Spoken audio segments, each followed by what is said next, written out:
এই generation Z, তারাও দেখেন নাম দিছে কি জেনারেশন, মানে কি, মানে কি বুঝেন? মানে হচ্ছে একেবারে শেষ জামানা।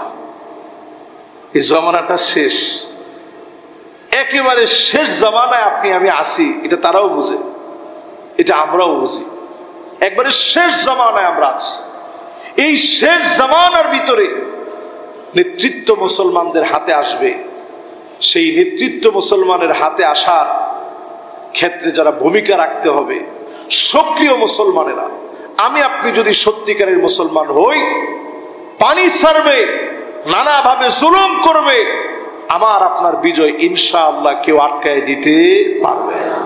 হাজার হাজার বছর আগে লোকমান আলাইহিস সালাতু সালাম সন্তানদের কেমনে নসিহত করতে হয়, একটা সাধারণ মানুষ হয়ে তিনি তার সন্তানদেরকে এত আদর করে নসিহত করলেন। ইয়া বুনাইয়া লা তুশরিক বিল্লাহ ইন্নাশ শিরকা লাযুলমুন আযীম। আল্লাহ পাক কোরআন কারীমের মধ্যে এটা কোট করে দিয়েছেন। ও আমার প্রিয় সন্তান, ও আমার প্রিয় বৎস, খবরদার কখনো শিরক করো না। ইন্নাশ শিরকা লাযুলমুন আযীম, কারণ শিরক হচ্ছে সবচেয়ে বড় জুলুম। সবচেয়ে বড় জুলুম হচ্ছে শিরক করা। আদর করে সন্তানকে বোঝালেন নসিহত গুলা কত দামি। ওয়ালা তামশি ফিল আরদি মারহা, অহংকার করে জমিনের মধ্যে চলো না। ওয়ালা তুসাইর খাদ্দাকা লিন্নাস, মানুষের সামনে থেকে মুখকে অহংকার করে ফিরায় নিও না। তোমার আওয়াজকে তুমি বড় করো না। ইন্না আনকারাল আসওয়াতি লাসাউতুল হামির, এমন দামি দামি নসিহা করলেন আল্লাহ রাব্বুল আলামিন কোরআনুল কারীমের ভিতরে। লুকমান আলাইহিস সালাতু ওয়াস সালামের নসিহতকে কোট করে দিলেন। সন্তানকে নসিহা করেন, এই নসিহতের মধ্য দিয়ে সন্তানকে যিনি মানুষের মতো মানুষ বানায় দিবেন তিনি কে? সন্তানকে আল্লাহ তাআলা মানুষের মতো মানুষ বানায় দিবেন। নসিহা করেন, ছোটবেলা থেকেই নসিহা করেন। জীবনে কোনোদিন নসিহা করেন নাই, এখন সন্তান বড় হয়ে গেছে, এলোমেলো চলে। এখন যদি আপনি নসিহত করেন, সন্তান মানবে? ছোটবেলা থেকে আদর করে নসিহত করেন, ছোটবেলা থেকে মহব্বত দিয়ে নসিহত করেন। 3 নম্বরে, ঘরগুলোর ভিতরে যেটা প্রয়োজন, মুমিনের ঘরের বৈশিষ্ট্য, সেই ঘরের ভিতরে নামাজ কায়েম থাকবে। এখন আপনি একলা নামাজ পড়েন, ছেলে নামাজ পড়ে না, বউ নামাজ পড়ে না, ওই ঘর রহমতের ঘর হতে পারে না। এই জন্য ঘরের ভিতরে যদি আপনি রহমত কামনা করেন, নিজে নামাজ পড়েন, ছোটবেলাতেই বাচ্চাদেরকে নামাজের দিকে নিয়ে আসেন। আমাদের দেশের একটা বদ অভ্যাস আছে, নামাজে যদি ছোট ছোট বাচ্চারা আসে, সবচেয়ে বিরক্ত হয় পাক্কা মুসল্লিরা, দৌড়াই দেয় আর কি। যারা খুব ভালো মুসল্লি দেখবেন, তারাই নামাজের সালাম ফিরানোর পরে একটু বাচ্চারা আওয়াজ করলে তারা ডানে বামে তাকায় যে কার বাচ্চা এত বড় সাহস। অথচ আল্লাহর নবী নামাজ পড়াচ্ছেন,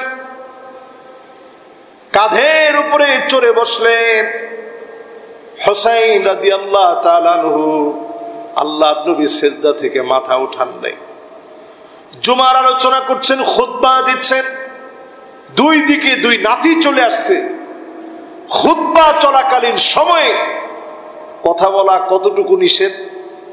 এত বড় নিষেধ হাদিসের ভিতরে নবীজি বলছেন, এই যে খুতবা চলতেছে, এখন তো এটা খুতবা না, এটা আরবি একটা বক্তব্য চলছে, বাংলা একটা বক্তব্য চলছে। আরবিতে যখন আমরা দেই, ওটা মনে করেন পূর্ণাঙ্গ খুতবার হুকুম, এটাও খুতবার বাহিরে না, এটা একটা ব্রিফ চলছে, ওইটার ধরেন একটা সারাংশ, একটা জিস্ট আমরা আরবিতে বলি।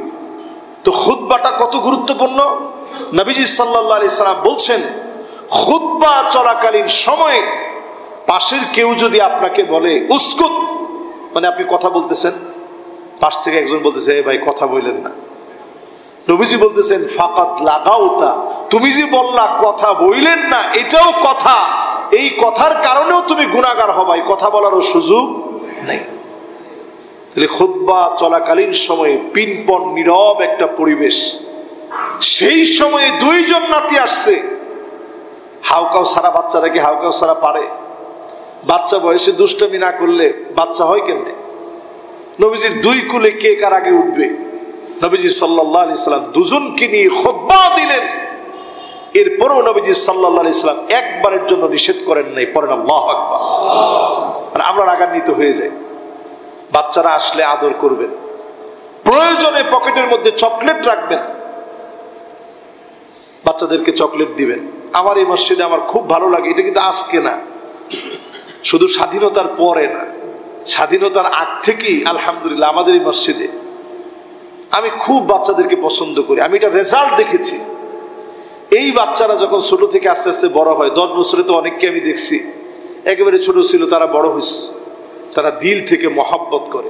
আমি দেখেছি এই সুন্দর ব্যবহারটুকুনের কারণে অনেকে স্কুল কলেজে পড়ে, কিন্তু তাদের মুখে সুন্দর সুন্নতি দাড়ি, লেবাসের ভিতরে পরিবর্তন, মুআমালাতের ভিতরে পরিবর্তন। অনেকের বাপ এসে বলে যে হুজুর আমার ছেলেটা এত ভালো। এই যে এত ভালো বাপ বলেছে, এটা সন্তানের জন্য সবচেয়ে বড় দোয়া, ঠিক কিনা বলেন? প্রিয় হাজিরিন, এই জন্য ছোট বাচ্চাদেরকে আমাদের মসজিদে আদর করবেন। যেই কোনো মসজিদে ছোট বাচ্চারা যাবে। নবীজি সাল্লাল্লাহু আলাইহি সাল্লামের মসজিদগুলাই যেতেন, শুধু যেতেন না, সাহাবাই কেরামের মজলিসের মধ্যে বসা থাকতেন। কোন মজলিসে? এই ছোট ছোট বাচ্চারা বসছে, মাশাআল্লাহ, এই যে বসছে ছোট বাচ্চারা, এই যে ছোট বাচ্চারা বসছে, মাদ্রাসার তালেবুল ইলম আসছে।